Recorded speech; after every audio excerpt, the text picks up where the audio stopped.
Eto na mga ka-AI. Kumpirmado nang sa December 2 ang balik ni Kai Sotto against A Tokyo. Yes, narinig niyo ang totoo.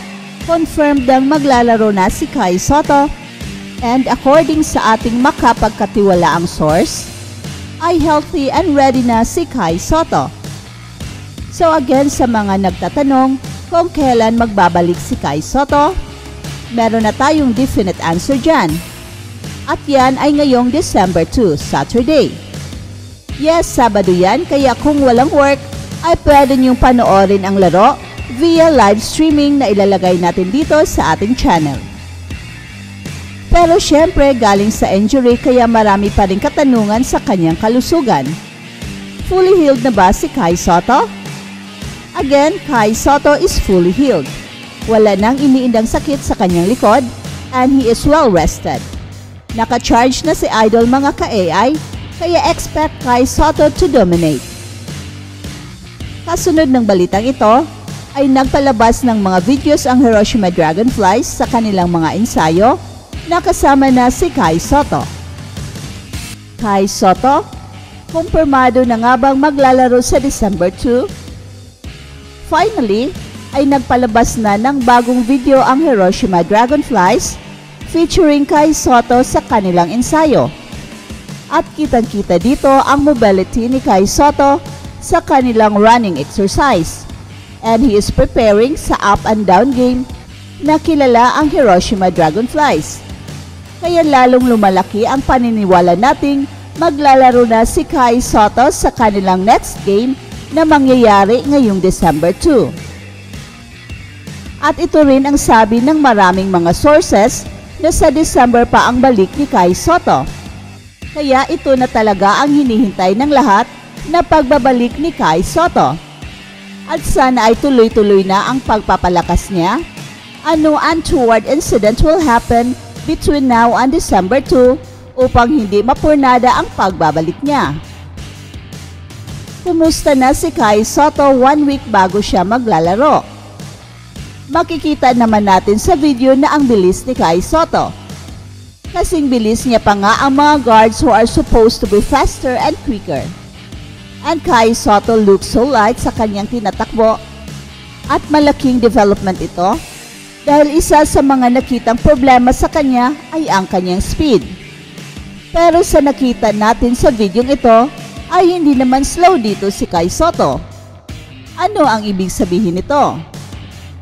Well, isa lang ang ibig sabihin nito na fully healed na si Kai Sotto and he is in tip-top shape at malaking tulong dito ang kanyang matagal na pahinga.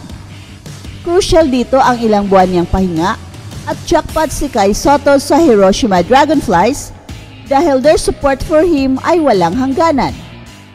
And they made sure na fully healed muna ang kanyang likod, magiging kondisyon at saka pa nila palalaruin. So in other words, napakaganda ng samahan ng Hiroshima Dragonflies at ni Kai Sotto, and in the process ay lumalaki ang possibility na makakakuha ng kampiyonato ang team this season with a healthy Kai Sotto. Isa kasing malaking mismatch si Kai Sotto sa Japan B-League dahil walang ibang Asian import na makakadepensa sa kanya one-on-one. Pati nga mga local players ng Japan B-League ay napakaliit pag nakamatch up ni Kai Sotto. Kaya napakalaking advantage ng Hiroshima Dragonflies by having a legit 7-3 skilled big man. Masusubukan si Kai Sotto versus A Tokyo na siyang nangunguna ngayon sa standings ng Japan B-League na may kartada na 13 wins at isa lang ang kanilang talo. Gaano nga ba kaimportante ang presence ni Kai Sotto versus A Tokyo? Well, napakalaki ang gagampan ng role ni Kai Sotto sa kanyang pagbabalik dahil injured ang isa sa kanilang import.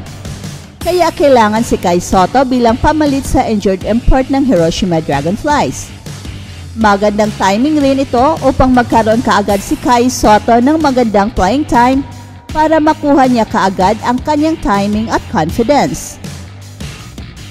Back-to-back games kaagad ang lalaruin ni Kai Sotto against Japan B-League's top teams kaya hindi rin madali ang kanyang trabaho.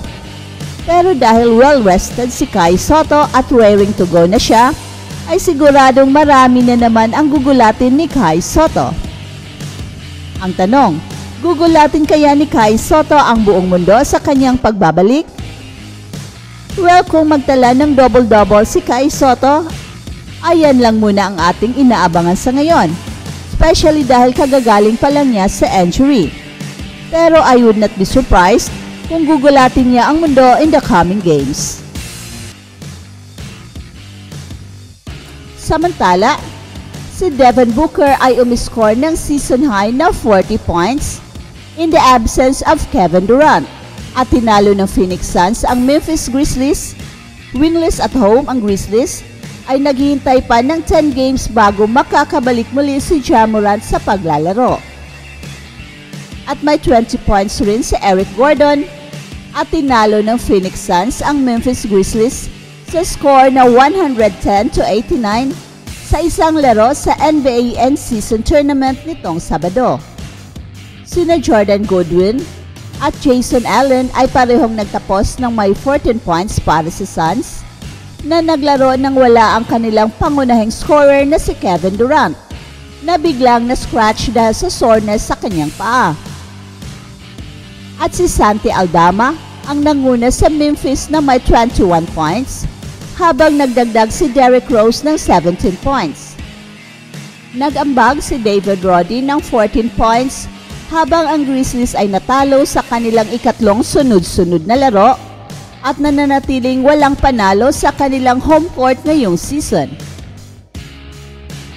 Ang panalo ay nagbigay sa Phoenix Suns ng 3-1 na record sa tournament, pero iniwan sila ng isang laro ng Lakers na nanalo sa West Group A na may 4-0 na record.